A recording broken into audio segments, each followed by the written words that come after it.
नमस्कार, मेरा नाम है सौरभ शुक्ला और आप देख रहे हैं न्यूज़ 18 यूपी उत्तराखंड का डिजिटल प्लेटफॉर्म। दोस्तों, एक बार फिर से मध्य पूर्व में एक बड़ा और चिंताजनक बयान सामने आया है। लेबनान के आतंकी संगठन हिजबुल्लाह के डिप्टी चीफ नईम कासिम ने बुधवार को साफ चेतावनी दी है।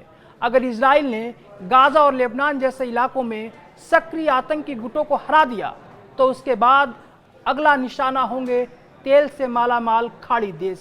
ये बयान आया है कतर की राजधानी दोहा से, जहां हाल ही में इजराइल के हवाई हमले में हमास के 5 सदस्य और एक कतरी सुरक्षा अधिकारी मारे गए थे।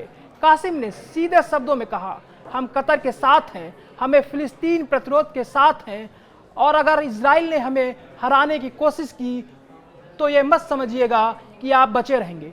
कासिम ने खाड़ी देशों खासकर बहरीन और यूएई जैसे देशों पर निशाना साधा जिन्होंने इजराइल के साथ रिश्ते सामान्य किए हैं। उन्होंने उनसे अपील की कि वे आतंकी गुटों को आर्थिक, राजनीतिक और सामाजिक समर्थन दें और चेतावनी भी दी, अगर दुश्मन ने प्रतिरोध को हरा दिया तो अगला नंबर आपका होगा। ये बयान ऐसे समय आया है जब लेबनान सरकार ने हाल ही में हिजबुल्लाह के निरस्त करने का सैन्य प्रस्ताव पास किया है। लेकिन सच यह है कि हिजबुल्लाह पहले ही पिछले 14 महीनों की जंग में बहुत कुछ खो चुका है। नवंबर 2024 में अमेरिका की मध्यस्थता से सीज फायर हुआ था, लेकिन हिजबुल्लाह का आरोप है कि इजराइल हर रोज उसकी शर्तों का उल्लंघन कर रहा है।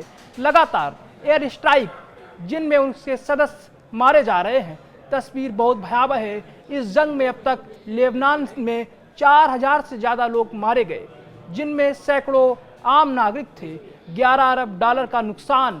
वर्ल्ड बैंक के आंकड़े बताते हैं कि लेबनान की अर्थव्यवस्था बर्बादी की कगार पर आ चुकी है। दूसरी तरफ इजराइल के भी 127 लोग मारे गए, जिनमें 80 सैनिक शामिल थे। ये जंग शुरू हुई थी 8 अक्टूबर 2023 को। हमास के हमले के अगले ही दिन हिजबुल्लाह ने रॉकेट दागे और फिर सितंबर 2024 तक ये संघर्ष एक बड़ी जंग में बदल गया।